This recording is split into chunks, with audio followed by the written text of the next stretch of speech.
අපි අපිට පුළුවන් උපරිමයක් මේ පන්සල වෙනුවෙන් කරන්න අපේ හාමුදුරනේ. අපේ හාමුදුරුවොත් ගොඩාක් කරදර මැද්ද මේ පන්සලේ වැඩ වාසය කරන බව පේනවා. මං ඕවා ගණන් ගන්න නෑ මහත්තයෝ. මොන යකා මොන විදිහට ආවත් দমনය කරන හැටි මම දන්නවා. ඇත්ත අපේ හැමතුනේ සාහතික ඇත්ත මම චූටි කතාවක් කියනවා අපේ හැමතුනේ මතකද බුදුරජාණන් වහන්සේ අඟුලිමාල দমনය කරපු ආකාරය.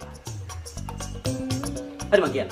අඟුලිමාල ඇඟිලි 999ක් කපාගෙන ඉන්න වෙලාවේ අන්තිම ඇඟිල්ල විදිහට තමන්ගේ ඇඟිල්ල කපලා එල්ල ගන්න නැතුව මෙන්න යන වෙන එකෙක් හොයාගෙන ඇඟිල්ල කපා ගන්න. ඒක ආරංචි වෙච්ච ගමන් බුදුරජාණන් වහන්සේ එනවා අඟුලිමාල দমনය කරන්න බලාගෙන. ඒනකොට මෙන්න නාලාගිරිනෝ කසිප්පු පැකට් 25ක් බීලා බුදුහාමුදුරුවෝ ඉස්සරහට. බුදුරජාණන් වහන්සේ නාලාගිරිව দমনය කරේ සුටුස් ගන්න. නාලාගිරි බුදුරජාණන් වහන්සේ ගාව වැඳ වැටිලා සමාව ගත්තා. ඊට වඩා මොනවද අපේ හාමුදුරනේ උදාහරණ? අවබෝධ ඇයියෝ එහෙම? ඇයි? හාමුදුරනේ මටත් පොඩි දෙයක් අහන්න තියෙනවා. නාලාගිරි බුදුහාමුදුරන්ට වැඳද නැත්තම් විරි වැඩි හින්දා ලිස්සල වැටුණාද දන්නේ නැහැ නේද හාමුදුරුවෝ? සිරිපාල නොහොබිනා කතා කියන්න එපා.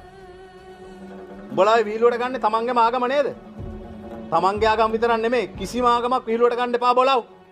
අනික තමා උඹලගේ ආගම ගැනවත් හරියට දන්නේ නැහැ. දහමක් ගැන දන්නේ නැහැ. ජාතක කතාවක් හරියට දන්නේ නැහැ. ආගමකින් දර්ශනයකින් කියලා තියෙන්නේ මොකද්ද කියලා හොයලා බලන්න නැතුව ජීවිතේට ගන්න දෙයක් තියෙනවා නම් ඒක ගන්නෙ නැතුව මේ විකාර දොඩවන. සිද්ධාර්ථ කුමාරයා නෙළුම් මල් උඩ ඇවිත් දහනවා. බුදුහාමුදුරුවෝ යමා මහ පෙළෑර පෑව දහනවා. ඕවද හොයන්නේ තියෙන්නේ? ඕවා ගැන හොයන්නේ නැතුව බුදුහාමුදුරුවෝ දේශනා කරපු ගැඹුරු දහම ගැන අවබෝධයක් ගන්න එක නේද වටින්නේ? බුදුදහම ඇතුළු අනිත් ආගම් ගැන හරියට දන්නේ නැතුව ඒවා විකෘති කර කර බොරු බයිලා ගන්න හැමෝටමයි මම මේ කියන්නේ. ආ?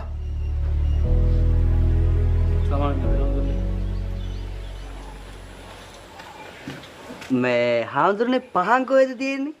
අර ආවාසයකට එහා පැත්තේ ගබඩා කාමරේ ඇති. ආවාසිකෙට එහා පැත්තේ ගබඩා කාමරේ. හරි මම බලන්න.